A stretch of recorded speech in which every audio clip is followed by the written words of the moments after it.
It's Thanksgiving time, and we're not the only ones who look forward to that feast. Our furry friends wait patiently to gobble up our scraps, especially that turkey. But the question is it dangerous to share the dinner with our pets? Here to break it down for us is local veterinarian Dr. Lillian Roberts with the Country Club Animal Clinic in Palm Desert. Good morning to you, Doctor. Good morning, Thaya. Thanks for being here. Well, let's start with what foods are safe for our pets. They can have that turkey meat, right? Yes. All right, so spices. Some people have said, or we've heard that garlic or onions can be a problem. Definitely, especially in large amounts. And for some reason, dogs are really attracted to them. So they, that should be withheld from them. But a little bit of garlic in the sauce or something, don't worry about that. It's all things in very, very limited amounts. Okay, so large quantities to look out for. How about the fatty parts of the turkey? You know, the stuff that people generally are like, I'm not going to eat that, so can I give it to my pet? Yeah, no, if it's bad for you, it's bad for your pet. All right, let's move on to the side dishes, the fixins. Stuffing, is that okay? Well, that's a big loaded question because people put so many different things in their stuffing.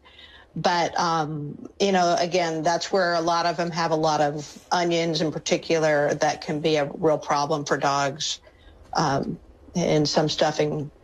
Now, as we're talking, we're seeing a man who actually eats his Thanksgiving feast with his two large dogs, and he sets up the table with things that are, I guess, considered healthy for the dogs, like steamed carrots and, like you said, just the bare bones turkey meat. So it is something your animals can partake in as long as it's healthy and safe, right?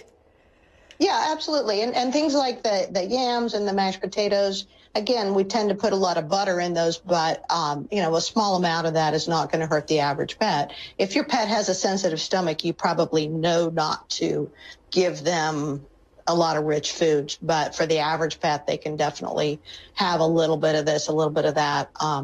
Most of the traditional side dishes that people use for Thanksgiving are, again, in small amounts, okay for the pet.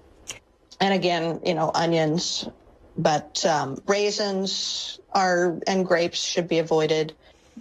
Small amounts of low-fat desserts are not a huge problem, but do avoid things with chocolate or raisins. And that's probably the big things to avoid giving your pet. What do you recommend we do in case there is an emergency? Say a dog gets a bone and it's stuck in his throat or something. And most veterinary clinics are closed on Thanksgiving, right? Yes, that is true. But there is one long-suffering, very busy practice in India that's open 24/7. And I know that they will be looking forward to Thanksgiving and all of those. My dog got into this and that emergencies. The emergency. So there is a local place that people can take their pets in case of an emergency. Yeah, VCA Valley Animal Medical Hospital. It's usually, most people realize that you don't give your dog the turkey bones, but that doesn't mean the dog knows that. So be careful how you discard these things. Don't leave the turkey carcass on the table for hours while you play, and definitely don't just throw it in the trash and expect the dog to respect that. That is a great suggestion. Get it into the refrigerator, get it out to the trash bins. Don't leave it where it's going to be tempting to the pet because they don't necessarily watch this program, so they're not sure what they shouldn't eat. That's true. Do you recommend putting your dogs or pets away for the holiday? If you do, we know we're not even supposed to be having company this holiday, but if we do you think it's better to just take the dogs out of the room? That really depends on the dog and the room and the people.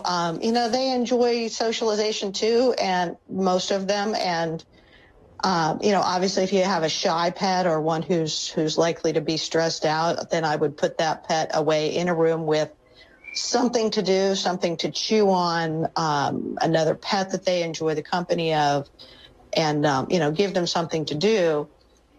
So that really just depends on the individual pet. Some would be devastated to be left out, but others would prefer to be safe and secure in a different room.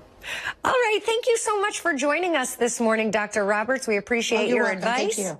Have a great morning. You too. Enjoy your holiday, everybody, and we'll be right back.